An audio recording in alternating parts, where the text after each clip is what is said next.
본문에 나타난 예수님의 모습은 이전의 모습과는 전혀 다른 그런 모습을 보여주고 계십니다.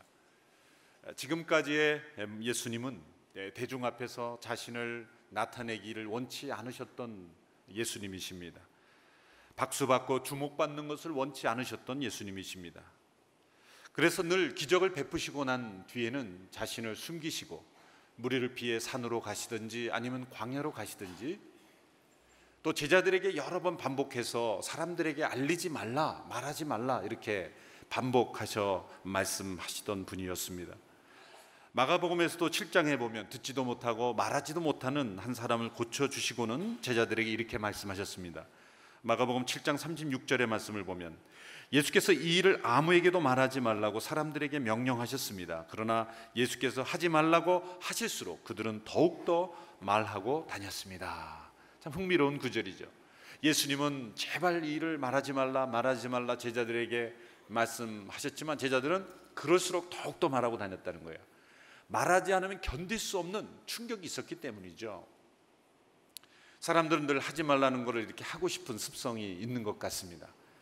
여러분들이 빨리 소문을 내기 원하시면 이런 말을 덧붙이면 빨라집니다. 당신에게만 말하는 거니까 아무에게도 말하지 마.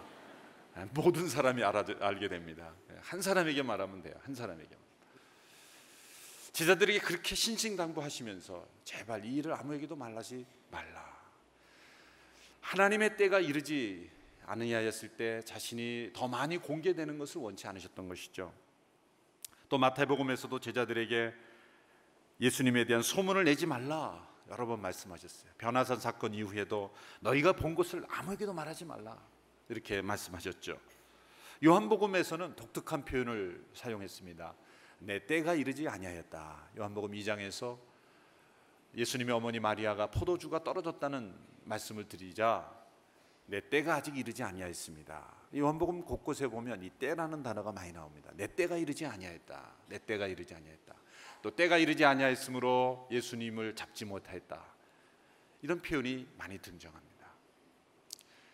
이제 갈릴리 사역을 마치시고 예수님이 예루살렘에 입성하시는 이 순간에 예수님은 지금까지 자신을 알리지 않게 하시고 또 드러나지 않게 하셨던 그 모습에서 그 태도를 바꾸셔서 자신을 분명하게 나타내시는 이벤트를 예수님이 직접 기획하시고 실행하시는 장면이 오늘 본문입니다. 이렇게 자신이 알려지는 것을 원치 않고 경고하시면서 막으셨던 예수님이 오히려 스스로 자신을 드러내시는 그러한 일을 하셨다는 것이 오늘 본문에서 우리가 가장 주목해야 될 부분인 것입니다. 오늘 본문은 예수님께서 예루살렘에 입성하시면서 근처에 있던 이 벳바게라고 하는 마을과 베단이라고 하는 마을, 이 마을이 거의 연결되어 있었다고 보는데 벳바게라는 마을은 오늘날에는 어디인지 정확하게는 알지 못합니다. 어쨌든 이 두 도시가 예루살렘에 붙어있는 위성도시가 되어서 예루살렘에 많은 사람들이 모여서 잠잘 곳이 넉넉지 않을 경우에 베드타운으로 잠잘 숙박할 수 있는, 그러니까 거리가 한 2km 이내, 1.6km라고 하는데 벳바게는 그러니까 한 불과 얼마 되지 않는, 예루살렘이 그 당시에는 뭐 우리 예전에 4대문안 정도 아주 작은 그런 도시였기 때문에 예루살렘 주변에 있던 두 마을이었습니다. 이 두 마을에 도착해서 이 마을로부터 이제 나귀를 타고 많은 사람들의 환호성과 찬양 속에 예루살렘에 입성하시는 이 이벤트를 보여주십니다. 예수님이 직접 기획하시고 연출하시고 감독하시고 예수님께서 만드신 그러한 행사입니다. 마태복음에서는 이때 온 성이 떠들썩했다. 온 성이 떠들썩했다. 과장법을 사용했지만 예루살렘에 있는 많은 사람들이 그 사건을 주목하고 그 사건에 대해서 관심을 가졌던 사건이라는 거죠. 그래서 흔히 이 사건을 승리 입성이다 이렇게 부르기도 합니다. 교회 절기로는 고난주간을 시작하는 그 주일에 예루살렘을 입성하시던 그 예수님의 입성을 기념하여 종료주일로 팜 선데이로 그렇게 지키기도 합니다. 지금까지 예수님을 보면 자기의 예수님의 사역 기간 동안 늘 걸어서 여행하셨습니다. 몇 차례 배를 타고 건넌 것 이외에는 전부 걸어서 다니셨습니다. 따라서 예루살렘에 들어가시면서 예수님께서 다리가 아프셔서 나귀를 타신 것은 분명히 아닐 것입니다.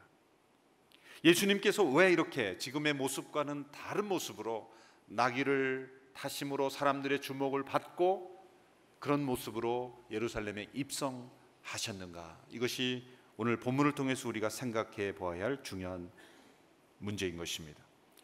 그 이유는 바로 예수님께서 이 나귀를 타고 입성하심으로써 구약에 예언된 바로 그 메시아라는 것을 그 당시 유월절을 지키기 위해서 모여든 많은 그런 예루살렘에 모여든 사람들에게 일시적으로 분명하게 예수님께서 어떤 분이신지를 나타내셔야만 하는 때가 이르렀기 때문입니다. 이제 며칠 후면 예수님께 십자가에 달리시게 됩니다. 모든 것을 아시는 예수님께서 예수님이 누구신지를 구약에 예언된 바로 그 메시아라는 것을 분명하게 사람들에게 알릴 수 있는 가장 좋은 기회, 그리고 그래야만 하는 때이기 때문이었습니다. 그 당시 유월절 명정에는 많은 사람들이 모였다고 합니다. 얼마나 많은 사람들이 모였는지를 카운트하는 방법은 도살된 양의 숫자를 가지고 그 인원을 파악했는 것이죠.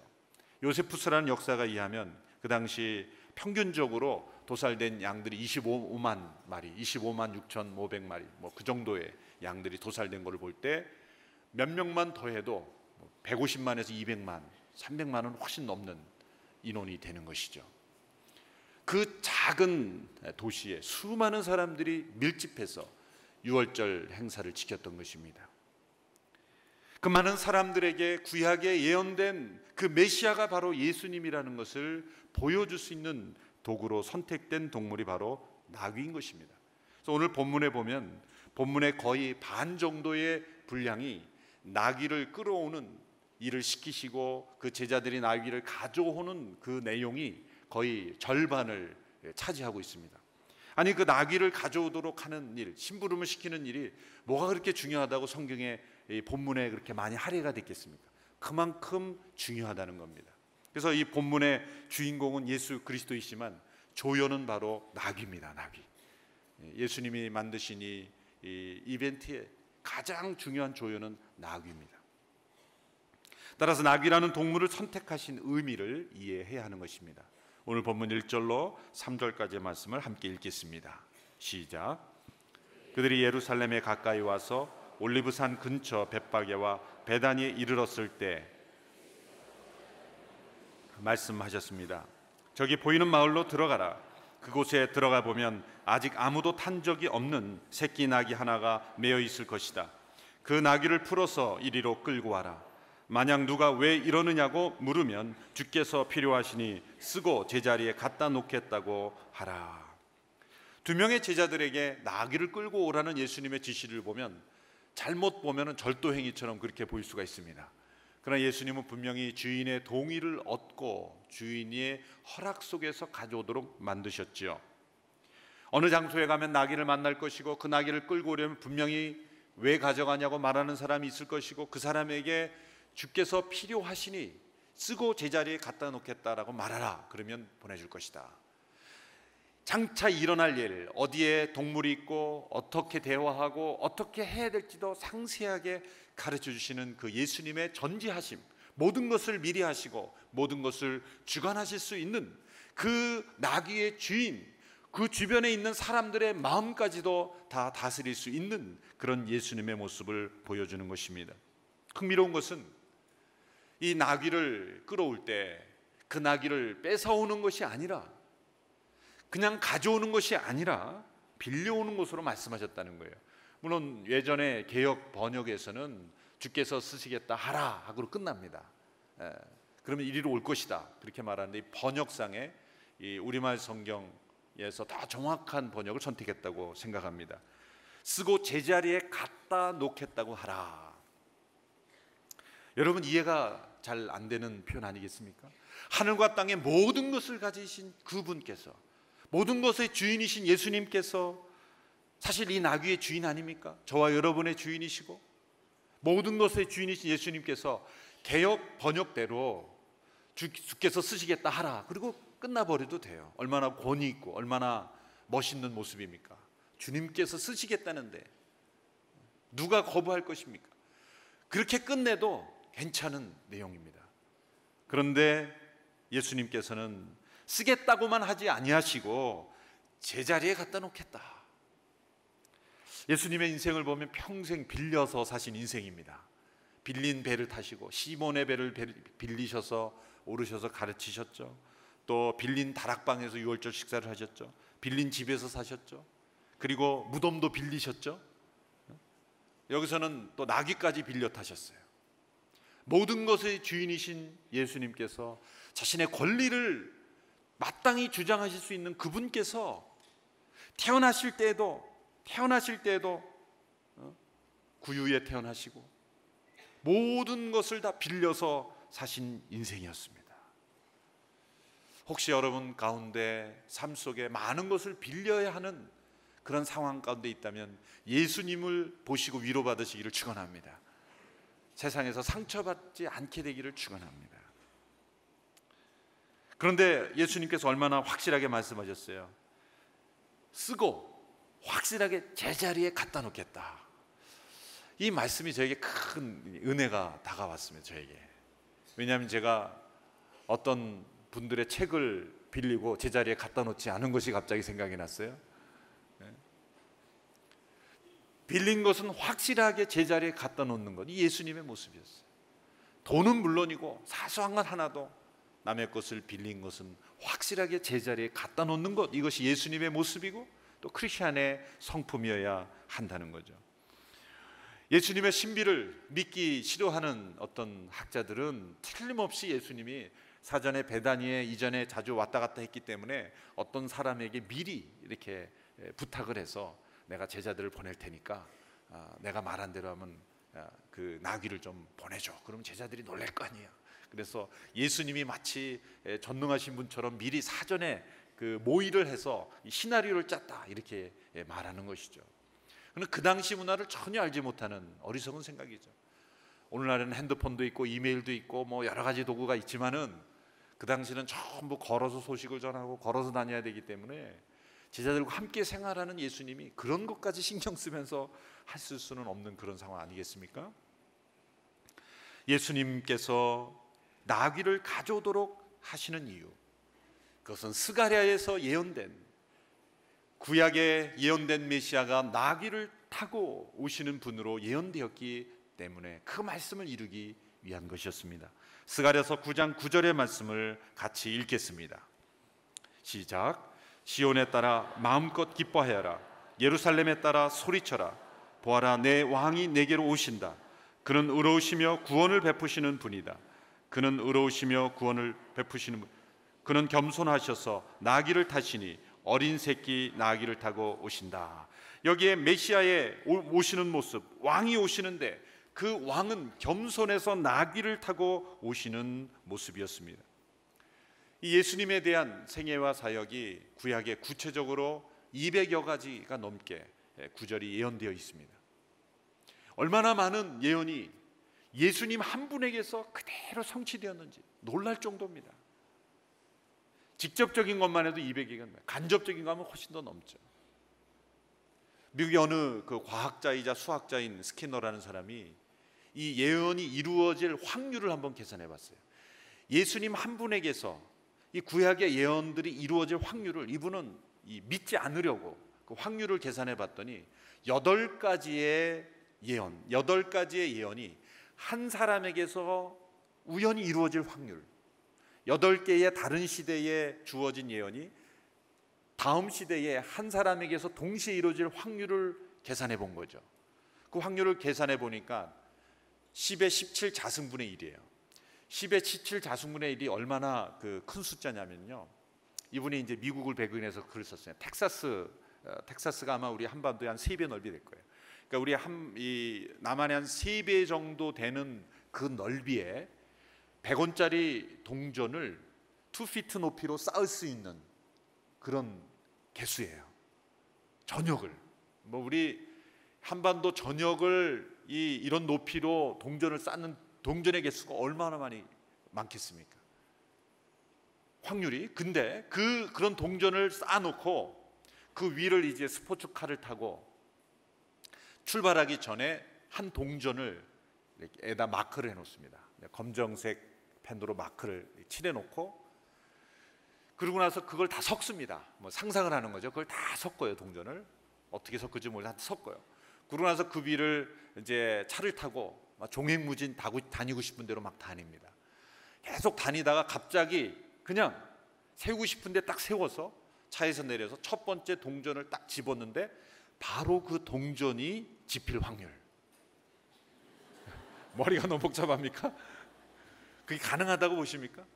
8개의 서로 다른 환경에서 주어진 예언이 후대의 한 사람에게서 우연히, 뭐 이런 예언을 현대적으로 말하자면 어떤 사람이 바바리 코트를 입고 서울역 앞에 나타날 것이다.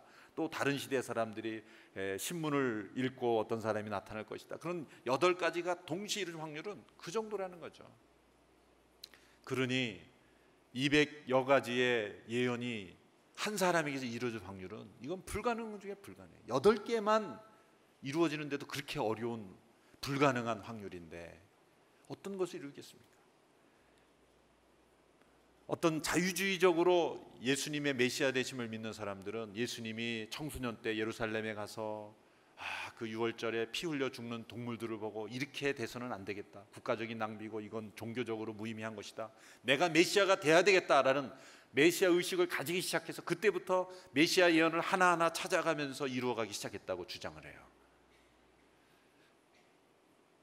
몇 가지는 우연히 맞을 수 있습니다. 출생을 보니 베들레헴에서 출생했고, 그러면은 어떻게 애굽은 갔다 옵니까? 1살도 되지 않는 아기가 예수님이 눈을 부릅뜨고 요셉과 마리아에게 엄마 아빠 내가 메시아가 되려면 애굽에 갔다 와야 되니까 빨리 우리 갔다 옵시다. 그렇게 부탁을 하고, 나중에 유다에게는 너가 좀 배신을 잘하게 생겼으니까 너가 좀 배신을 해달라. 내가 동료에게 배신을 당해야 되는데 너가 좀 대신해라. 로마 군병들에게는 나를 이제 당신들이 채찍질해야 되는데 살살하면 그게 예언이 이루어지지 않으니까 도살장에 끌려가는 어린 양이 돼야 되니까 좀 처절하게 좀 피부가 찢어지듯이 좀 채찍으로 때려달라 부탁을 하고, 또 아리마대 요셉에게는 당신이 좀 힘들겠지만 무덤 좀 제가 써야 되겠습니다. 그렇게 사전에 서약을 받아놓고, 빌라도에게는 당신이 좀 어렵겠지만 나를 좀 사형 언도를 내려달라고 부탁하고, 그 예수님의 고난과 죽음과 관련된 모든 일들을 어떻게 한 사람이 시나리오를 짜서 그렇게 할 수 있을까요? 눈먼 사람에게는 눈 멀지 않은 사람에게 당신이 내가 메시아에 대해 눈을 뜨게 해야 되니까 당신이 한 10여 년만 눈을 감고 좀 살아달라고, 내가 당신에게 안수할 때 딱 눈이 뜬 것처럼 해달라고, 어떻게 모든 이 신약에 예언된 메시아가 하는 일들을 스스로의 힘으로, 인간의 힘으로 그걸 조작해서 성취된 것으로 할 수 있겠습니까? 불가능한 일입니다. 오늘 이 나귀 한 마리를 끌고 오는 것도 어떤 사람이 그 옆에 있을지를 어떻게 하겠습니까? 그 예수님의 한마디 한마디의 말씀은 모든 것을 미리 하시고 모든 것을 주관하시는 전능하신 하나님의 주권을 가지신 분이 아니면 이루어질 수 없는 일이에요. 그 모든 하나님의 계획에 예수님이 순종해 가신 것이지 시나리오를 만들어서 행하신 것이 아니라는 거예요. 그런 놀라운 주권과 신비를 우리는 이해해야 합니다. 그 스가랴에 예언된 메시아는 나귀를 타고 오시는 겸손한 왕입니다. 대개 왕이 타는 동물은 2가지였습니다. 말과 나귀입니다. 이 왕이 말을 탈 때는 전쟁 중이라는 신호입니다. 그런데 왕이 나귀를 탈 때는 평화로운 시대라는 것을 상징하는 겁니다. 그래서 왕이 거리를 지날 때 나귀를 타고 지나가면 지금은 평화의 시대다라는 것이고, 왜? 나귀는 빨리 달릴 수가 없죠.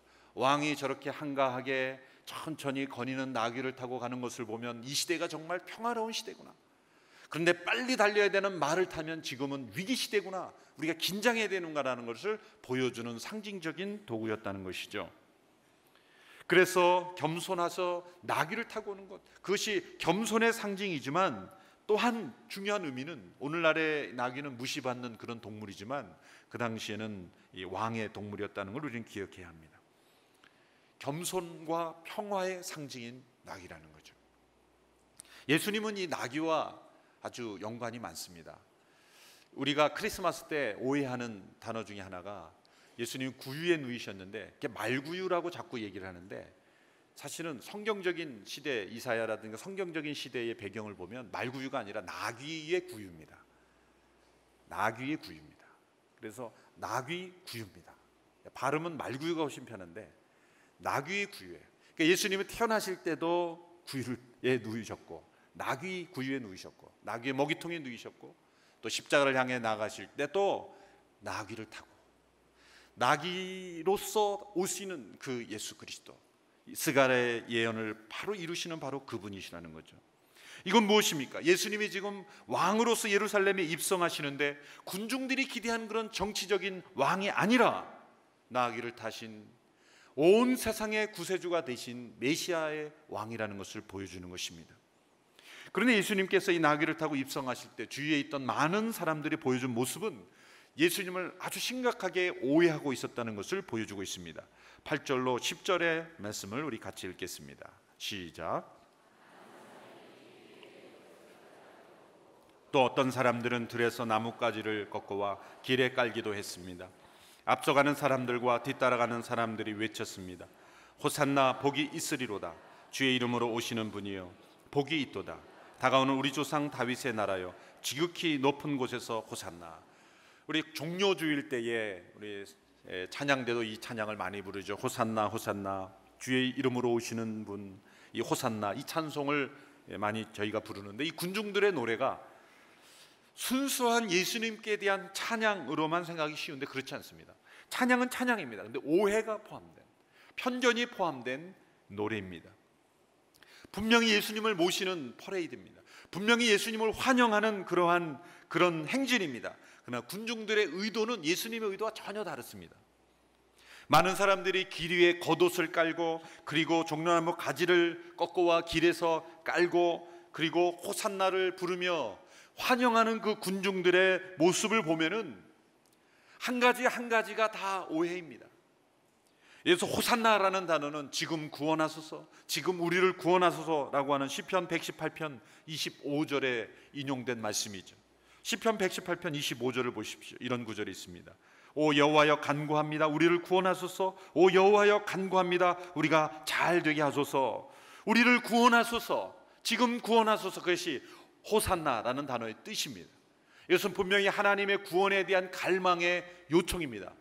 그런데 지금 군중들이 외치고 있는 호산나라는 의미는 분명히 같은 단어지만 이들은 다른 의도로 외치고 있는 것입니다. 이들이 어떤 구원을 외치고 있습니까? 예수님이 오실 때 그들이 생각하는 왕은 로마 제국의 그런 지배로부터 우리를 벗어나게 할 왕, 그런 정치적 메시아로서 구원을 요청하는 거죠. 정치적 구원, 구조적 구원, 그런 사회적 구원. 그래서 호산나라고 외칠 때 이 시편 118편에 근거한 외침이었지만 예수님의 의도와는 다른 의도로 호산나를 외치고 있었다는 거죠. 또 이들이 겉옷을 깔지 않았습니까? 겉옷을 까는 것은 이 세속적인 왕을 인정할 때, 왕이 지나갈 때는 누구든지 그 주변에 있었던 사람들이 겉옷을 그 앞에 깔아서 그 왕을 왕으로 모시는 모습이었습니다. 열왕기하 9장 13절에 보면 예후라는 왕이 이제 등위할 때 사람들이 그랬습니다. 제가 읽어보겠습니다. 왕의 신하들은 각각 얼른 자기 옷을 벗어 예후의 발 아래 깔았습니다. 그리고는 나팔을 불며 소리쳤습니다. 예후가 왕이다. 이것은 그 구약 시대의 세속적인 왕의 권위를 인정할 때 했던 그런 모습이었다는 거예요. 정치적인 왕의 모습이었습니다. 종려나무 가지를 흔든 것은 무엇입니까? 이건 또 다른 역사적인 배경이 있습니다.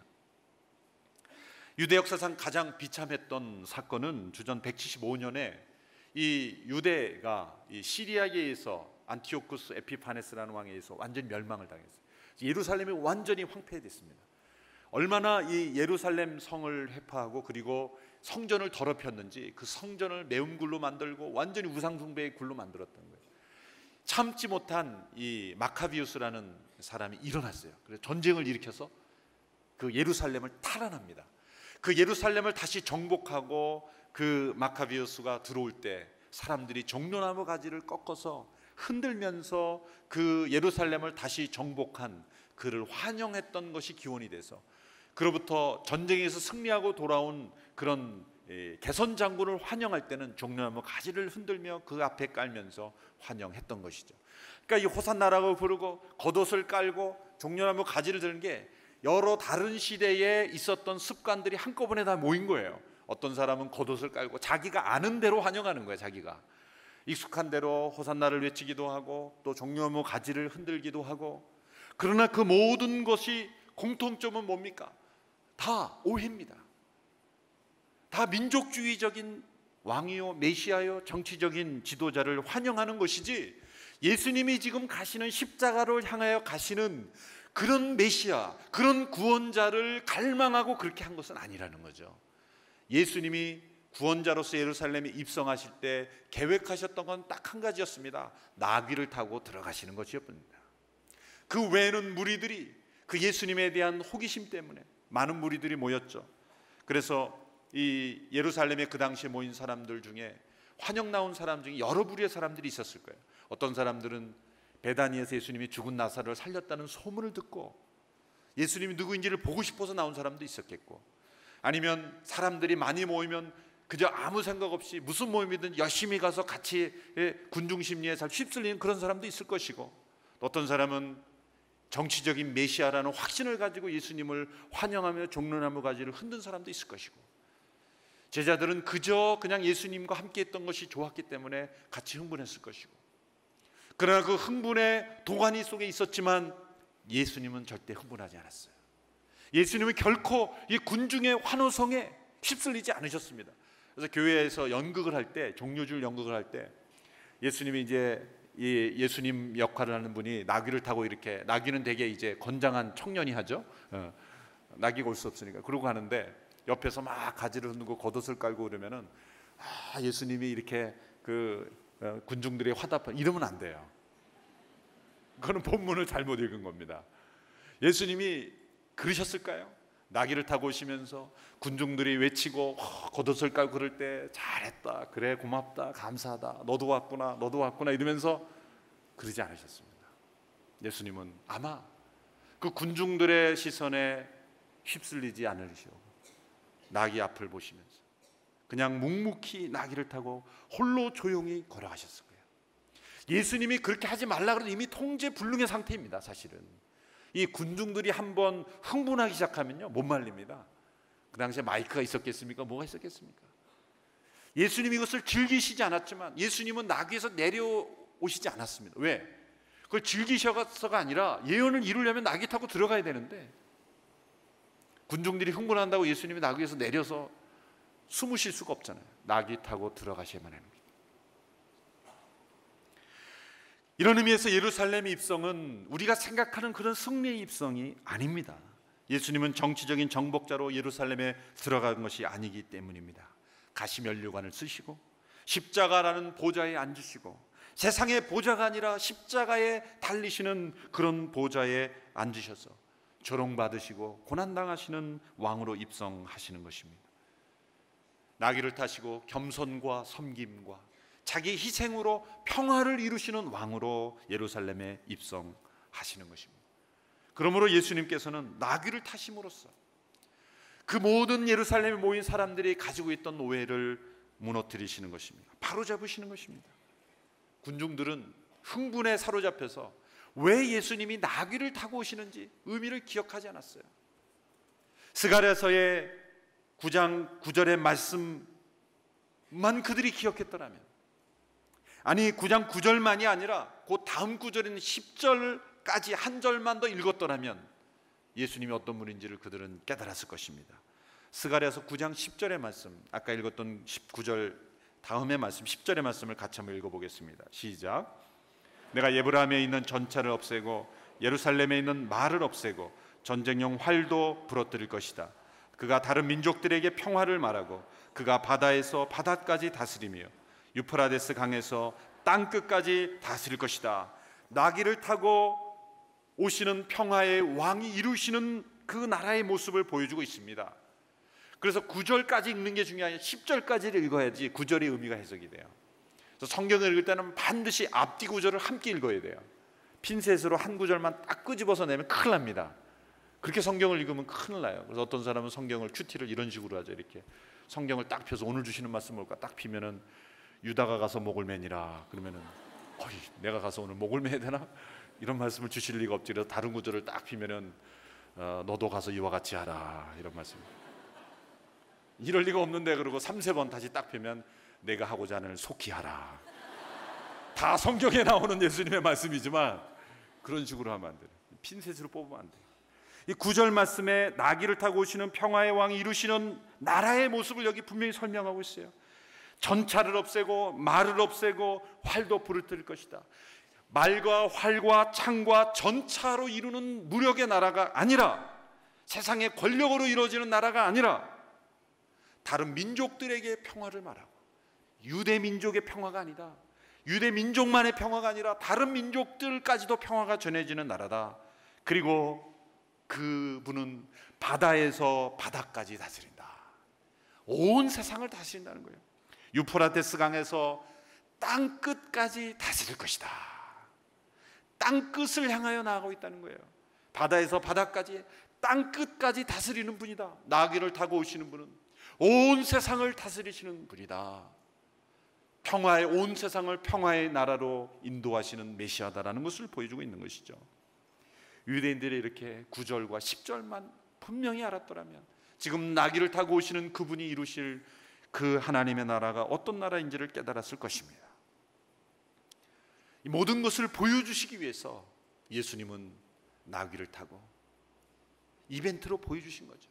그러나 더 중요한 것은 많은 사람들에게 예수님이 구약에 예언된 메시아임을 보여줄 뿐만 아니라, 놀라운 것은 예수님께서 대적하고, 예수님을 대적하고 죽이려고 하는 사람들에게도 자신을 나타내 주신 거예요. 저는 이 부분이 더 놀랍습니다. 지금 예루살렘에는 누가 있습니까? 예수님을 시기하고 죽이려고 계획을 세우고 있는 대적자들이 모여 있는 곳입니다. 만약 여러분들이 어느 도시를 가는데 여러분을 해치려고 하는 사람들이 있다면, 그러나 꼭 그 도시를 가야 된다면 어떡합니까? 숨어서 가야 되지 않겠습니까? 비밀리에 가야 되지 않습니까? 아마 유대 지도자들은 예수님을 찾을, 예수님이 누구인지, 예수님의 행동을, 예수님의 어떤 움직임을 파악할 정보원까지 다 임명했을지도 몰라요. 비밀 정보원까지 다 배치했을지도 몰라요. 그런데 예수님은 비밀 정보원 필요 없다.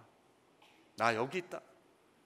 모든 사람들의 주목을 받게 하심으로써 예수님이 누구인지를, 그들의 표적을 보여주신 거예요. 너무나 쉽게